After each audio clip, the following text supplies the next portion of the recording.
Boa noite. Vamos dar continuidade aos nossos estudos do livro de Daniel. Nós estamos estudando o livro mais profundamente, capítulo a capítulo. Na verdade, até o capítulo 6 a gente estudou um capítulo por lição. A partir do sétimo, a gente dividiu o sétimo em dois dias diferentes. O capítulo a gente estudou em 2 dias. O capítulo 8 a gente vai dividir em 2 dias também, porque é um tema mais complexo, é um tema que abrange mais informações e nós vamos estudar com mais detalhes, com mais precisão possível para nós entendermos qual que é a verdadeira natureza, a verdadeira vontade de Deus para que nós saibamos essas profecias para o tempo do fim. Eu queria dar as boas-vindas a quem está nos acompanhando pelo YouTube. É muito importante a sua audiência, que você continue nos acompanhando, continue é, assistindo para aprender um pouco mais da palavra de Deus. Nós estamos fazendo um estudo, não é um estudo básico, mas não é um estudo completo ainda. Tem muito mais coisa que nós poderíamos ver e quanto mais nós estudarmos a palavra de Deus, mais a gente aprende. É importantíssimo que você compartilhe com outras pessoas, que você se inscreva no canal em primeiro lugar para continuar recebendo as nossas notificações das nossas transmissões e que você compartilhe com seus amigos e que curta para que mais pessoas possam ter acesso a esse material. Se você gostou do nosso material, dê o seu joinha, curta lá no nosso canal. Nós vamos fazer uma retrospectiva segundo a linha profética do livro de Daniel e nós temos, a partir do capítulo 2, a primeira linha profética, no qual nós temos a estátua de Nabucodonosor. Essa representação dessa estátua, onde as nações do mundo elas são sucedidas por cada material que essa estátua ela foi construída. A estátua ela tinha a cabeça de ouro, o peito de prata, o ventre de bronze, as pernas de ferro e os pés de barro misturado com ferro. E a profecia diz que depois disso, depois de todos essa sucessão de reinos, viria uma rocha que não tinha sido trabalhada por mãos e ela vinha e esmiuçava do pé para cima, significando, representando a volta de Jesus e o fim de todas as coisas. Até que então, o capítulo 2 ele fala única e exclusivamente do poder geográfico. Ele fala de sucessões geográficas, aonde a Babilônia, que é o primeiro reino a, a ser contado, ele domina o grande espaço, ele domina inclusive Jerusalém, e é aí que começa o livro de Daniel, quando eles levam cativos alguns da corte de Jerusalém, do reino de Judá para a Babilônia. Aí começa o grande reino de Babilônia. Logo em seguida vem um outro reino que domina geograficamente, os Medo-Persas, eles dominam a região ali onde fica a Babilônia e mais algumas outras regiões, e eles tomam conta geograficamente. Logo em seguida, Alexandre o Grande, ele assume o poder na Grécia e ele domina toda essa faixa de terra aonde inclusive estava a Babilônia, onde inclusive estava os Medo-Persas, e ele se torna o grande reino global da época. E logo em seguida, nós temos a ascensão do Império Romano com os seus Césares, e eles vivem um momento de esplendor, de glória, dominando todas as coisas. Era um reino bastante forte, bastante voraz, ele domina rapidamente muitas coisas, só que ele sofre uma queda porque vários desses reinos, eles tinham povos, tinham algumas tribos, e ele vai sucumbindo de dentro para fora, e o Império Romano ele se extingue. E aí nós temos a figura dos dez dedos dos pés, onde temos 10 reinos.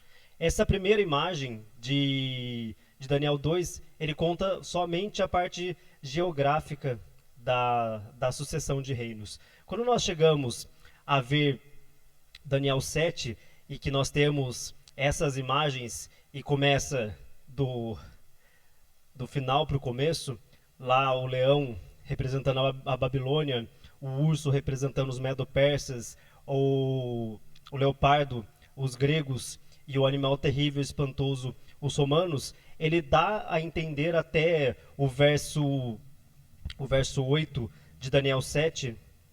Aliás, até o verso 7 de Daniel 7, ele dá a entender a ascensão geográfica. Só que a partir do verso 8, ele começa a sugerir que o poder desse animal terrível e espantoso, ele não vai simplesmente querer assumir o poder geográfico, mas ele vai querer assumir o poder que está além da geografia. Ele vai querer assumir o poder que está nos céus.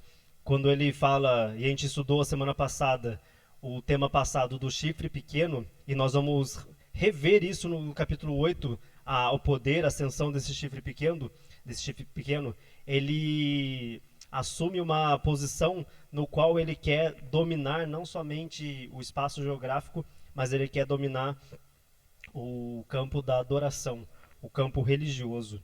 E lá no verso 24 e 25 ele diz assim, de Daniel 7, os 10 chifres correspondem a 10 reinos, a 10 reis que se levantarão daquele mesmo reino, e depois dele se levantará outro, o qual será diferente dos primeiros, e abaterá a 3. Proferirá palavras contra o Altíssimo, magoará os santos do Altíssimo, e cuidará em mudar os tempos e a lei, e os santos lhe serão entregues nas mãos por um tempo, 2 tempos e metade de um tempo. Um tempo, 2 tempos e metade de um tempo. Ou seja, ele tem essa ascensão, ele tem esse domínio, esse comando, porém a palavra de Deus diz quando isso irá acabar. E é importante a gente olhar com a perspectiva de Deus todos esses temas, porque lá no capítulo 2, qual que é o final das coisas? É a rocha. Deus vem e acaba com toda a hegemonia humana. No capítulo 7, verso 9, quando ele fala do chifre pequeno, Daniel ele fala que vê o ancião de dias. Deus aparece sempre dizendo, eu que dou a última palavra. O mundo ele pode caminhar da forma que ele acha que deve caminhar, mas eu estou no controle de todas as coisas. E o ancião ele se põe nos tronos e ele abre os livros e ele faz o julgamento. E você vê lá no verso 25, quando ele fala que o chifre pequeno ele vai de encontro à vontade de Deus. No verso 26 ele fala, mas depois se assentará ao tribunal para lhe tirar o domínio. Ou seja, o domínio ele nunca é completo do poder de Satanás. Até então, a gente pode tirar algumas conclusões antes de entrar em Daniel 8, que qual que é a estratégia de Satanás até então?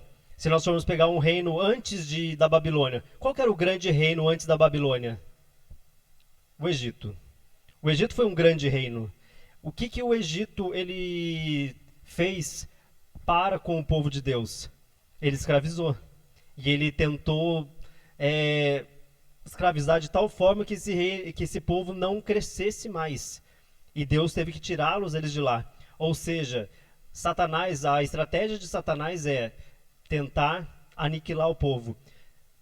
Anos mais tarde, a Babilônia ela assume o poder. Qual que foi a estratégia de Satanás com a Babilônia? Pegar e dominar esse povo e diminuir e transformar esse povo a pó. Porque lá na última excursão de Nabucodonosor na terra de Jerusalém, lá no reino de Judá, não sobrou pedra sobre pedra. Ele deixou o reino em ruínas. Ele acabou com o reino. Porém, Deus ele preservou algumas pessoas. Segundo a palavra de Jeremias, Deus ele falava, se rendam, vão lá que vocês vão ficar só 70 anos. Mas o inimigo ele levantou falsos profetas, fazendo referência que Deus não tinha entregado o reino de Judá nas mãos dos babilônios, era para eles resistirem. E toda a resistência era prejudicial para eles. Por isso que Deus ele levanta Jeremias para falar para eles, não resista, vá e obedeça, porque o reino da Babilônia será usado como meu juízo. Os medo-persas também, e a gente tem a história de Esther, quando há um decreto de morte para o povo de Deus. Os gregos também, os judeus, eles eram perseguidos. Roma também, quando a história de Jesus, ela se passa no reino de Roma, e a gente vê a perseguição que há dos discípulos, a perseguição que há contra os apóstolos, e até quando isso demora, até quando isso dura? Quando Satanás muda a estratégia. Enquanto a estratégia era geográfica, Satanás não tinha o poder supremo. Quando ele muda a estratégia para a ordem vertical, atingir os céus, Satanás começa a ter um certo poder, uma certa liberdade. E o chifre pequeno, ele age justamente nisso. E nós vamos entender como que o chifre pequeno ele faz para assumir o poder de Deus, ou parecer que ele tinha assumido o poder de Deus. Quer falar alguma coisa? Não. Vamos avançando, e a gente tem a imagem de Daniel 7, e nós vamos chegar em Daniel 8. Daniel 8, dá mais um clique para mim, Silvio. Daniel 8, ele trata dessas duas figuras, o bode e o carneiro, que ele representava os medo-persas e os gregos. Primeira pergunta, por que não fala dos babilônios? Porque já era um reino que já se passaria, apesar de o texto, ele começa dizendo lá, Daniel 8, verso 1, diz que no terceiro ano do reinado de Belsazar, estava quase acabando a Babilônia. Faltava pouquinha coisa para a Babilônia acabar. Por isso que Daniel ele já não começa, a visão que Deus dá a Daniel, ela já começa a projetar dos medo-persas para frente, e não anteriormente. A Babilônia ela já estava no período de queda. Já Belsazar já estava experimentando seus últimos momentos como rei. Então, a visão, quando ele tem essa nova visão, e a gente lembra que Daniel 7, ela foi no primeiro ano de Belsazar. Daniel 8 foi no terceiro ano de Belsazar. Aqui Babilônia ela já não está mais presente. A Babilônia já não é mais considerada, já não é mais colocada em questão. A Babilônia ela já não é mais levada em consideração. A partir daí, nós temos, mais uma vez, uma figura de dois animais. E nesses dois animais a gente consegue ver semelhanças, não dos animais, mas da forma como que o anjo transmite a mensagem para Daniel, igual a Daniel 7. As mesmas referências, e nós vamos ver que referências são essas. Verso 3, leia na sua Bíblia, Daniel 8, verso 3. Eu levantei os olhos e vi, eis que diante do rio estava um carneiro, o qual tinha 2 chifres, e os 2 chifres eram altos, mas um mais alto do que o outro, e o mais alto subiu por último. Que animal é esse? Que reino que representa esse animal? E por quê? Se nós formos pegar a referência de Daniel 7, a gente começa a fazer uma ligação entre os animais. E olha que o texto diz, Daniel 7,5. Continuei olhando e eis que o segundo animal, semelhante a um urso, o qual se levantou sobre um de seus lados. Olha que semelhança. Esse animal, ele tinha um dos chifres maiores que o outro. E lá no urso, ele tinha um dos lados maior que o outro. Que reino que é esse? É os medo-persas. Por que um lado estava mais levantado que o outro e por que um chifre era maior que o outro? Porque os persas eram o maior reino. Os medos estavam juntos, mas quem comandava todas as coisas eram os persas. O reino persa foi um reino muito mais poderoso e muito mais conhecido que o reino da Média. Tanto que, em história, pouquíssimas vezes você ouve se falar desse reino, o reino dos medos. Mas o reino dos persas, os persas eram famosíssimos. Então, aqui Daniel 8, ele não está falando de uma outra visão que senão a mesma visão. O anjo, como a gente falou semana passada, como que funciona tanto o livro de Daniel quanto o livro de Apocalipse. A visão ela é dada, a próxima visão ela é dada da mesma forma, mas expandida, para que os detalhes sejam mais esclarecidos. Porque como que funcionou Daniel 7? Ele falou sucessão de reinos para dar um exemplo, para clarear melhor a visão de Daniel 2, porém, ele dá um detalhe a mais. Porque do Daniel 2, que tinha lá as pernas de ferro e os pés de barro de ferro, ele começa a explicar o que significa isso, como que isso ia se dar, como que ele dá esse exemplo. Quando ele fala dos 10 chifres e do chifre pequeno, e ele fala como que esse chifre pequeno ele funcionaria, mas ele fala de forma genérica. Daniel 8, ele vai falar mais especificamente como esse chifre pequeno ele vai fazer as suas ações.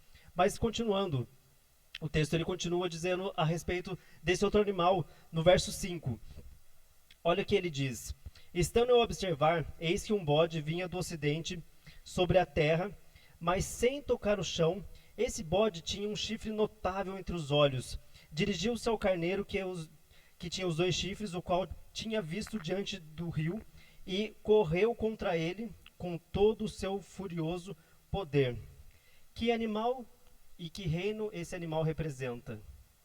Por quê? Por quê? Como que a gente chega nessa conclusão? Segundo Daniel 7, como que a gente pode chegar a essa conclusão? Se a gente for pegar lá o leopardo, por exemplo. Vamos lá, Daniel 7. O verso 6. Ele viu o leopardo semelhante a um leopardo e tinha nas costas 4 asas de aves, tinha também este animal 4 cabeças, foi lhe dado domínio. Depois disso, ele não dá muito detalhe. Porém, quando ele fala a respeito desse animal, a gente viu no leopardo que ele tinha essas 4 asas, porque assim, era um animal super veloz, porque quando a Grécia ela assume o poder do reino macedônio, quem que era o grande comandante deles? Alexandre o Grande. Só que o que acontece com Alexandre o Grande? Ele morre muito rápido. Ele morre muito rápido. E o reino ele é dividido em 4 partes. Aqui em Daniel 8, ele vai dar um detalhe a mais de Alexandre o Grande, que ele diz o quê? Que esse chifre notável acima dos olhos, ele vai e derruba o animal anterior. Ou seja, Daniel 8, ele complementa a visão de Alexandre o Grande. Só que Alexandre o Grande, ele fica por pouco tempo. E aí acontece que ele se quebra e ele dá lugar a 4 outros chifres. E o texto continua dizendo o seguinte: verso 7: viu chegar perto do carneiro e, enfurecido contra ele, o feriu e lhe quebrou os 2 chifres, pois não havia força do carneiro para lhe resistir. E o bode o lançou por terra e pisou aos pés, e não houve quem livrasse o carneiro do poder dele. O bode se engrandeceu sobremaneira, e na sua força quebrou-se-lhe o grande chifre. E em seu lugar saíram 4 chifres notáveis para os 4 ventos do céu. Até aqui, o texto ele fala da Grécia, mas ele vai dar vamos usar uma expressão, ele vai dar um gapzinho da Roma, no sentido de Roma imperial e Roma papal, como a gente viu. Ele vai destinar o próximo passo, o próximo chifre, representando esses 2 poderes. Se Daniel 7 ele separa, ele fala lá dos 10 chifres, e depois desses 10 chifres surge um chifre pequeno, no qual derruba 3 desses outros chifres. Aqui ele vai falar o seguinte: olha a visão, verso 16, verso 20 e 22. Ele diz aonde ele dá uma explicação, só para a gente voltar um pouquinho, ele dá a explicação dos reinos. Olha o que diz: e ouvi uma voz de homem de entre as margens do rio Lai, o qual gritou e disse: Gabriel, dá a entender essa visão. Aquele carneiro com 2 chifres que viste são os reinos da Média e da Pérsia, mas o bode peludo é o rei da Grécia. O chifre grande entre os olhos é o primeiro rei, Alexandre o Grande, o que ter sido quebrado, levantando-se 4 no lugar dele. Significa que os 4 reinos se levantarão deste povo, mas não com força igual ao que ele tinha. Se nós quisermos entender a palavra de Deus, na própria palavra de Deus, ela dá a explicação de quem são esses reinos. Mas continuando, ele diz lá, verso 9 até o verso 12. Diz o seguinte, verso 9. Olha o gapzinho que ele dá. Ele coloca como chifre pequeno, sendo tanto Roma papal, Roma imperial primeiro, quanto Roma papal. Por que eu digo isso? Olha o que o verso diz. Verso 9. De um dos chifres saiu um chifre pequeno e se tornou muito forte para o sul, para o oriente e para a terra gloriosa. Se nós formos pegar essa referência, elas são referências o quê? São referências geográficas. Quem que assume a condição de expandir o reino geograficamente? Em qual período o Império Romano ele assume esse período? Quando ele era Roma pagã.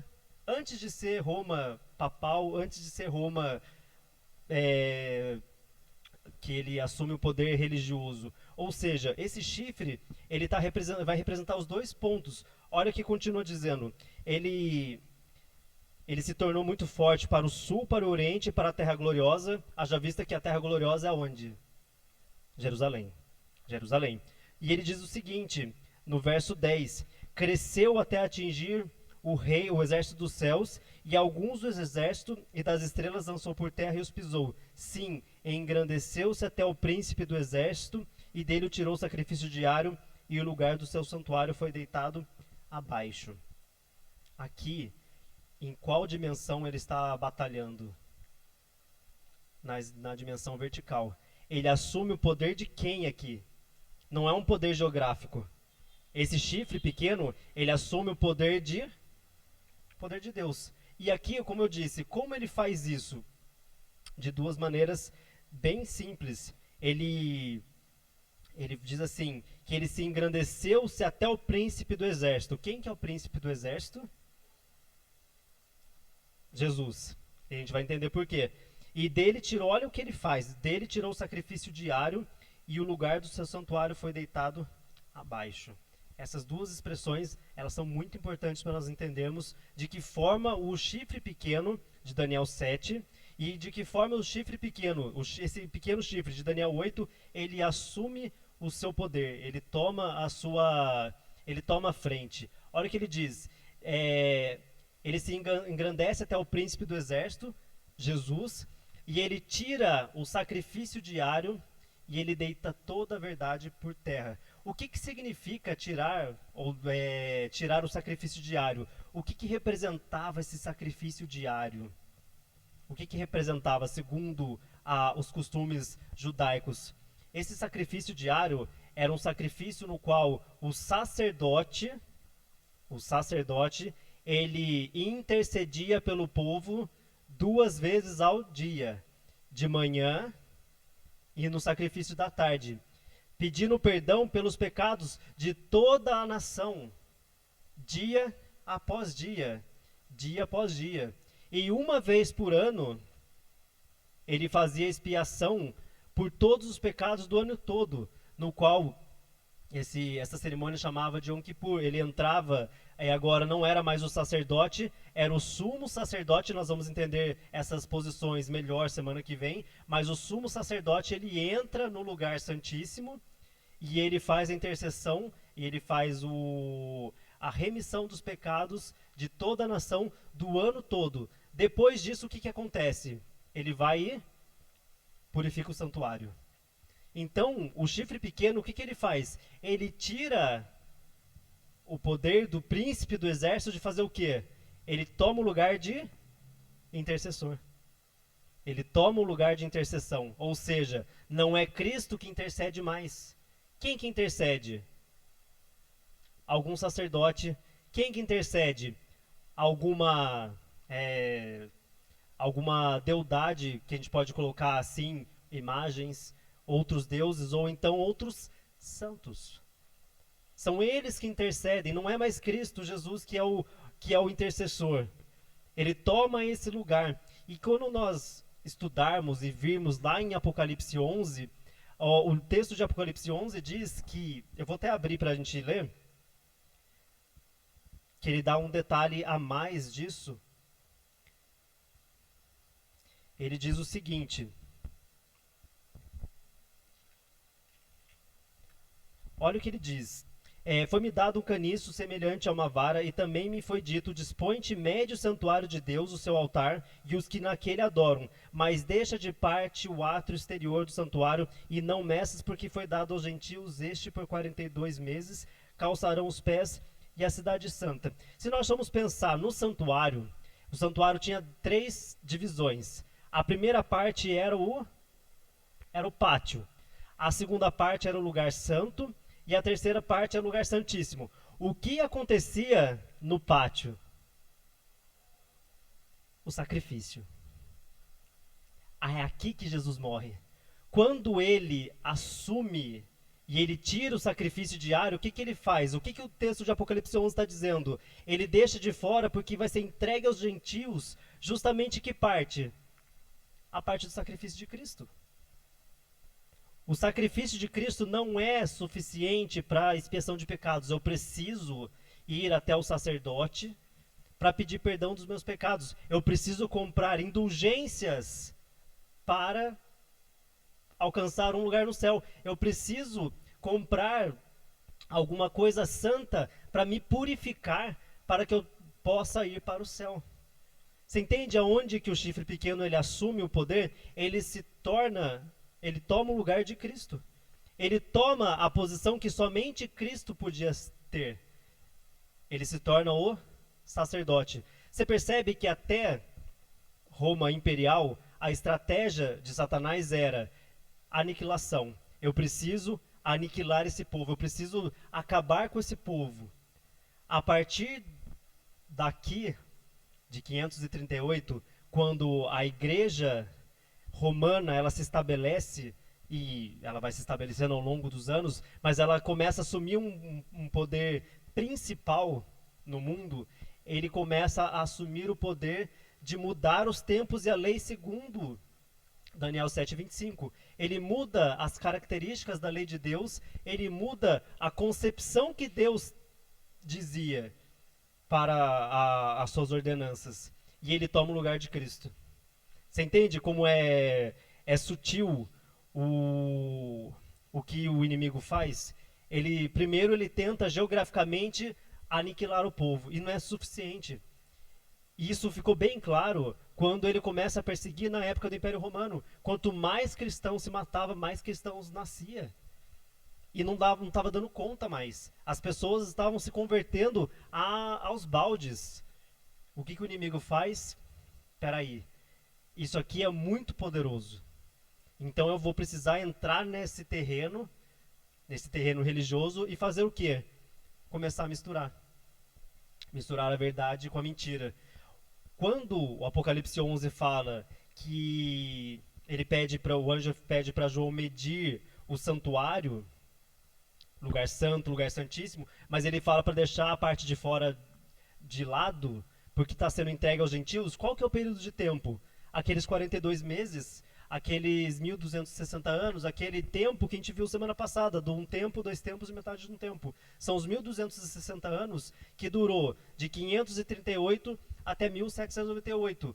Esse período foi chamado o período da Idade Média, foi o período onde o Império Romano ele teve um poder religioso sobre todas as outras nações. Ele era o poder dominante, inclusive em questões religiosas, e mais especificamente em questões religiosas, porque ele tinha o poder, ele se colocava como vigário de Deus na terra, ele se colocava no lugar de Cristo na terra, ele colocava-se no lugar de Cristo. E continuando, o chifre pequeno, como aprendemos em Daniel 7, esse pequeno chifre, o rei, representa Roma em suas duas fases, pagã e papal, ou seja, o pequeno chifre lá de Daniel 7, ele dá início a Roma papal. Só que aqui ele junta os dois, e ele diz que ele faz as duas dimensões, tanto a geográfica quanto a celestial. E aí a gente tem essas conclusões. Ele cresce até atingir o exército dos céus, ele lança por terra as estrelas e pisou, e ele tira do príncipe do exército o sacrifício diário. O lugar de seu santuário foi deitado abaixo, e deitou por terra a verdade, e o que fez prosperou. E prospera por quanto tempo? Prospera por quanto tempo isso?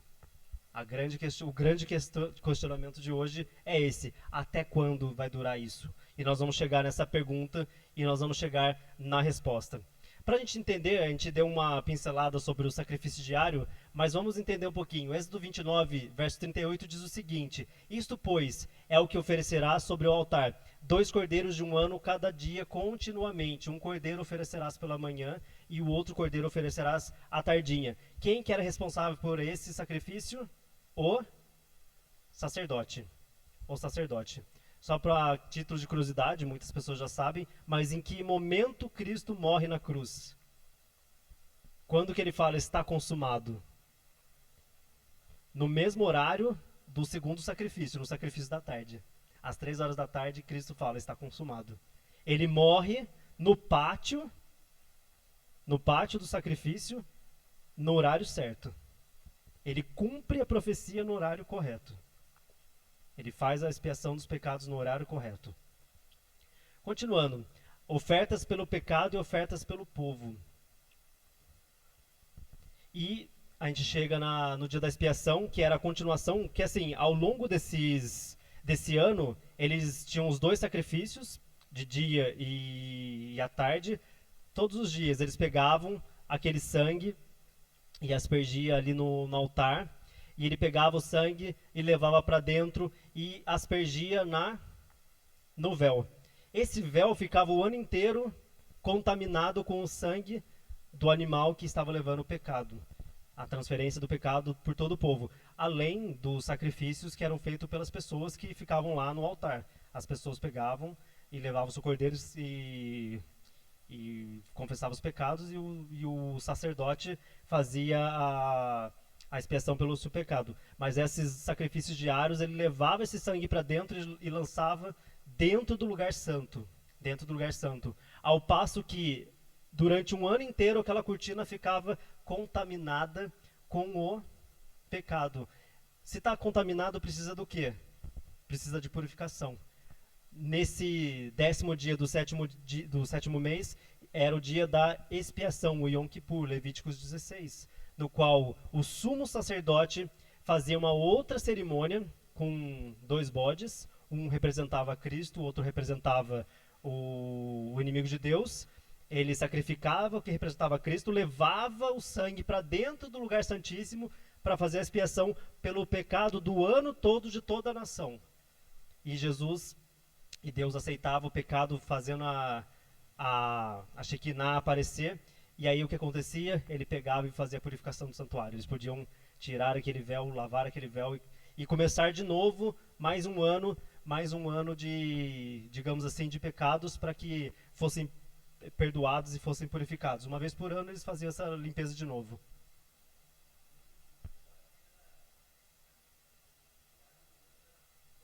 Sim, e o outro era lançado, jogado para o deserto para morrer de fome. E isso representa os 1000 anos, isso representa o tempo dos 1000 anos, que a gente não vai entrar nesse detalhe, mas esse outro bode ele ia largado para passar fome e morrer de fome. E isso representaria os 1000 anos depois que Jesus voltasse, até a vinda da Cidade Santa, quando viria o juízo executivo, a conclusão de todas as coisas. A gente está aqui nesse primeiro passo, no juízo investigativo. Está sendo feita a investigação dos pecados. Quando Jesus ele entra, e a gente vai entender quando que isso vai acontecer, a partir de semana que vem. O serviço anual, Levítico 16, de 8 a 10, ele fala exatamente a respeito desses 2 bodes. Quando ele lançava sortes para ver qual bode que era qual, e esses bodes eram feitos o cerimonial. Falsificação do sistema do santuário pelo chifre pequeno. Como que se deu então essa falsificação? A gente viu semana passada como que ele se colocou no lugar, né? Ele se colocou como sacerdote no lugar de Cristo, perdoando pecados, intercedendo pelas pessoas, e não mais Cristo. Não tinha mais o livre acesso a Deus. Eu tinha que ir até um sacerdote desse poder. Para quê? Para que ele me perdoasse, para que fosse feito a expiação do meu pecado. Mas como que é feito de verdade? É no santuário celestial. Cristo, ele é o nosso único sacerdote. E ele é o nosso único sumo sacerdote. Não tem outro além de Cristo. Não tem outro que nós podemos nos achegar e confessar os nossos pecados. Assim como 1 João fala, ele é o nosso advogado. Não temos que ir a ninguém para chegar a Deus. Nós não precisamos ir até o ancião da igreja para pedir perdão dos nossos pecados. Nós não precisamos ir até o pastor da igreja para pedir o perdão dos nossos pecados. O nosso caso é direto com Deus. É Ele que resolve todas as coisas. E o que o chifre pequeno fez? Foi tirar justamente essa porta aberta que nós tivemos quando Cristo ele morre por nós. Porque existia um abismo entre nós e Deus. Quando Cristo morre, esse abismo ele é coberto pela cruz de Cristo e nós temos acesso.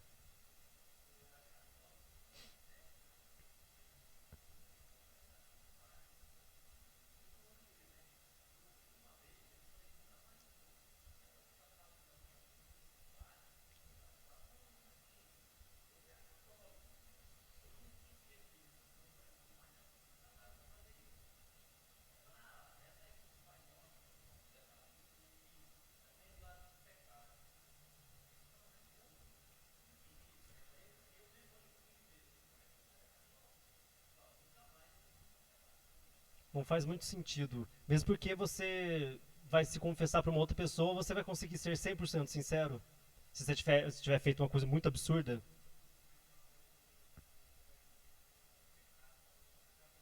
Mas, até então, ele não é uma pessoa pecadora.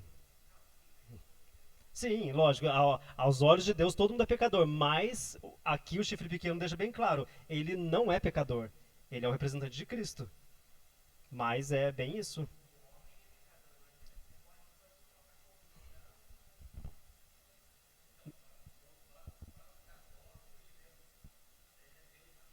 sim,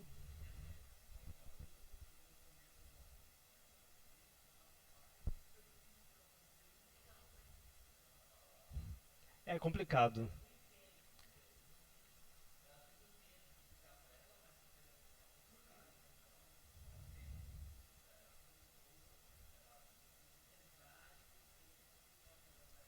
Mas por que que isso acontece? Imagina, são 1260 anos colocando na cabeça de toda a humanidade que é isso que é o correto, que é isso que é a verdade. Nós ainda, nosso país ainda é, apesar de ter diminuído bastante, ainda é muito tradicional de- que veio de Portugal, tem essa tradição. Então é complicado. Tem outros países que são altamente protestantes. O Brasil não. O Brasil ainda é um pouco. Você vai entrar em cidades que é quase 100% católicas. Você vai lá, Redenção, São Luís e várias outras cidades.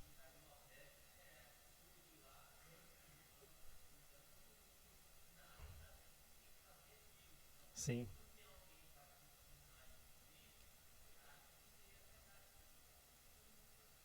A palavra de Deus ela está aqui para nós abrirmos os olhos, para nós enxergarmos e ver que não é por maldade, mas existe um poder por trás de todas as coisas.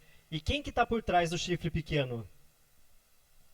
Satanás. Quem que estava por trás daqueles três primeiros reinos? Satanás. Quem que está por trás de Roma?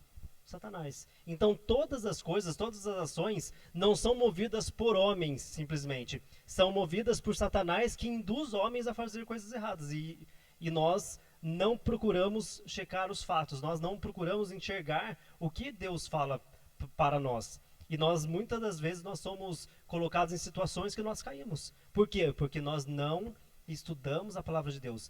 Infelizmente, sinceridade não é requisito para salvação somente. Você ser sincero, mas você está no erro, você continua errado. Independente se você está sendo sincero aonde você está.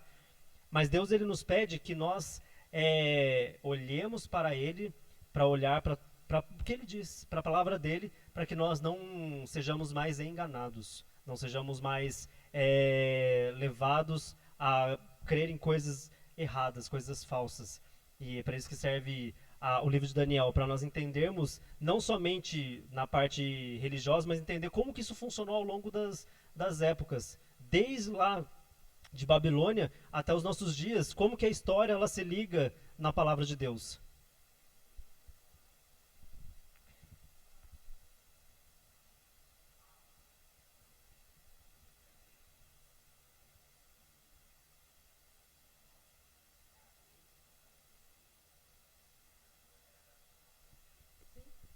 Foi esse o grande poder que ele tinha sobre todos os imperadores, sobre os reis, até 1798, quando Napoleão não aceitou. E Napoleão pegou e falou: não, ninguém é maior do que eu sou o governante da Terra. E ele pega e manda prender. Aí acaba os 1260 anos. Para nós concluirmos, o grande questionamento de hoje, e que nós vamos entender semana que vem, ele está lá no verso 13 de Daniel, capítulo 8. Olha lá o que está dizendo. Até quando isso vai acontecer? Até quando isso vai durar? Olha o que o texto bíblico diz. Depois ouvi um santo que falava e disse a outro santo, aquele que falava: até quando durará a visão do sacrifício diário e da transgressão assaladora, visão no qual é entregue o santuário e o exército a fim de serem pisados? Até quando isso? O próprio anjo, não o que está anunciando para Daniel, mas o outro anjo pergunta: mas até quando isso vai acontecer? Até quando Deus vai permitir que essas coisas aconteçam? Porque o livro de Daniel, por mais que ele fala que o Satanás ele tem um certo poder, é um poder assistido. Deus ele não entrega todas as coisas para o inimigo. Ele vai controlando porque a vontade humana ela prevalece, mas Deus ele tem o final da história nas suas mãos. E a gente viu isso. Daniel 2, a rocha. Os reinos se sucedem do jeito que eles bem entendem, mas quando é para acabar, quem que acaba? Deus. Daniel 7, chifre pequeno tomando conta, poder. Qual que é a visão que Daniel vê? O ancião de dias. Daniel 7:25, mesma coisa. O chifre pequeno vai magoar os santos do Altíssimo, vai mudar o tempos e a lei. O verso seguinte fala: Deus vai acabar com todas as coisas. O grande questionamento então é: até quando isso vai acontecer? E o texto bíblico ele diz, Daniel 8,14, até 2.300 tardes e manhãs, e o santuário seria purificado, ou será purificado. O que representa essa purificação do santuário? Segundo o contexto que a gente está entendendo aqui. Por que ele fala... Qual que é o contexto aqui, na verdade?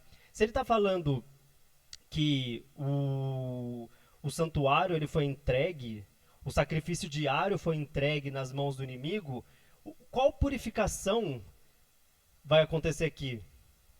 A purificação de Levítico 16, o dia da expiação, o dia em que Jesus vai fazer o quê? Vai sair do lugar santo e vai entrar no lugar santíssimo. Ou seja, nesse tempo todo, nesses 1260 anos, Deus parou de agir? Não, porque ele estava intercedendo no lugar santo, no mesmo lugar. E a obra de Deus e Deus ele está controlando a história. E quando dá o tempo dessas 2.300 tardes e manhãs, Deus ele simplesmente faz o quê? Continua. Ele entra no próximo passo. Vamos relembrar os passos de Deus. Deus ele vem aqui à Terra, Jesus, e ele morre no pátio. Aonde que é o pátio do santuário celestial, se nós formos olhar friamente? É a Terra. Nós estamos no pátio do santuário celestial. Jesus ele morre e ele sobe aos céus e ele entra onde? Quando Jesus ele sobe depois que os discípulos veem ele subindo aos céus, ele inaugura o santuário celestial no lugar santo. E ele intercede por esse período todo. Ele intercede. Quando dá essas 2.300 tardes e manhãs, Jesus ele passa de um lugar para o outro, continuando a sua obra. Ou seja, Deus ele está no controle de todas as coisas. Ele nunca deixou de ter o controle de todas as coisas. Nabucodonosor entendeu isso. Ele tira rei e põe rei segundo a vontade dele. E a humanidade não entende isso. Independente do que eu pense e do que eu faça, Jesus vai voltar. Jesus vai voltar. Quando que o santuário foi purificado? E aqui, na purificação do santuário, a pergunta é bem clara. Até quando vai durar esse sacrifício diário, essa transgressão assoladora? Até quando que vai ser entregue o santuário na mão do inimigo? Até aí. Porque a partir daí o que acontece? Ele não terá domínio mais por um período de tempo. Ele vai ter o domínio de novo, mas um domínio por um curto período de tempo. E Jesus ele volta. Mas o que nós precisamos entender hoje? Jesus ele está continuamente trabalhando para a salvação da humanidade. Parece que Deus não está fazendo nada, mas Daniel, ao tempo todo ele diz, Deus está no controle. Daniel 2, Daniel 7, Daniel 8. Deus está no controle. A humanidade faz o que ela bem entende, mas Deus tem o controle de todas as coisas no final. Lá em Malaquias, o grande questionamento do povo é: quando virá o juízo? Cadê o Deus do juízo? Malaquias 3, 16, 17, 18, resumindo, ele fala: naquele dia que eu preparei, vocês verão novamente a distinção, a diferença entre o justo e o injusto, aquele que me serve e aquele que não me serve. Queridos, Jesus, quando ele voltar nas nuvens dos céus, ele vai fazer a diferenciação entre o justo e o injusto. Até lá, nós vamos continuando e nós vamos caminhando. Se nós viermos morrer antes de Jesus voltar, fiquem tranquilos. Apocalipse 14, quando ele fala a visão dos três anjos, ele fala dos três anjos, ele conclui que aqueles que dormem em Cristo verão Jesus novamente, quando ele voltar nas nuvens dos céus. Então não tem o que se preocupar com o que está acontecendo. Nós ficamos muito preocupados e nós ficamos muito desejosos em saber quais são os próximos passos do inimigo nessa grande maluquice que é a nossa terra. Não, está errado. Nós temos que saber quais são os passos de Deus. E o que eu preciso, na verdade, nem os passos de Deus, porque os passos de Deus já estão sendo realizados. Eu preciso saber quais são os meus passos que vão me levar a Deus. Eu não preciso saber que daqui a 2 anos vai acontecer isso, daqui a 5 anos vai acontecer isso. Eu preciso saber que se hoje eu estou preparado para me encontrar com Cristo. Hoje estou eu preparado? Essa é a grande questão. Se você está preparado, legal. Amanhã você vai ter que se preparar de novo, porque a gente pode se desviar. Então todos os dias é dia de preparação. Todos os dias é dia de preparação. Mas Daniel 8 ele nos diz o seguinte: Deus ele está no controle e ele vai continuar trabalhando até quando? Até que todo o pecado seja colocado ao fim. Todo o pecado foi colocado ao fim. Cristo ele está no seu santuário intercedendo por nós. E ele está fazendo algo além disso. Ele está purificando os nossos pecados. Lembra do sacrifício da cerimônia anual? O que o sumo sacerdote fazia?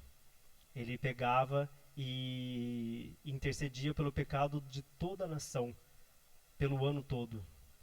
E o que acontecia com esses pecados? Pensa no véu todo sujo. Pegava aquele véu, aquela separação, aquela cortina, lavava e virava uma cortina nova. Tem pecado na cortina nova? Não. Quando o santuário é purificado, ele é purificado para que os filhos de Deus não tenham mais pecados. Para que os pecados dos filhos de Deus sejam apagados.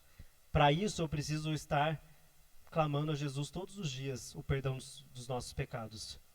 Semana que vem eu aconselho você que não perca a classe bíblica, porque nós vamos continuar falando a respeito dessa purificação, quando se deu e o que significa essas 2.300 tardes e manhãs, que período, na verdade a gente vai ficar 3 semanas falando só disso, falando de todos os detalhes, só para a gente entender cada passo que se deu na história.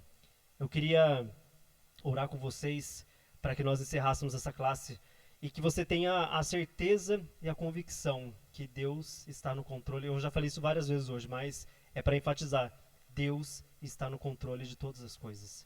Não pense você que você está sozinho, abandonado, que Deus não está vendo o que você está passando. Deus está no controle de todas as coisas. Só a gente entregar a nossa vida para Ele. Independente se a minha vida aqui está ruim, pode ter certeza que lá na eternidade não vai ter mais problema nenhum. Leia Apocalipse capítulo 7, o final do capítulo, que você vai entender o que eu estou falando. Deus, Ele enxugará dos nossos olhos todas as lágrimas. Vamos orar? Feche seus olhos. Senhor nosso Deus, obrigado, Senhor, porque a Tua palavra, ela não tem nem palavras para falar sobre o que a Sua palavra ela traz para nós de esperança, de conforto, de alívio, de esperança para um futuro que parece que está incerto, mas o futuro não é incerto, o futuro é bem certo.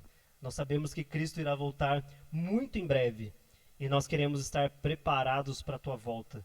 Por isso eu peço que tome a vida de cada pessoa que está acompanhando essa classe em Tuas mãos, Senhor. Seja pelo meio físico, seja pelo meio digital, que a Tua palavra ela seja glorificada, que Seu nome seja glorificado e aonde a Tua palavra entrar, faça morada e transforme a cada ser, Senhor. Eu peço que perdoe os nossos pecados, apesar do que nós somos. Nós estamos aqui para Te servir, Senhor, e buscar a Tua palavra e que o Senhor venha nos lavar com Teu sangue, Senhor.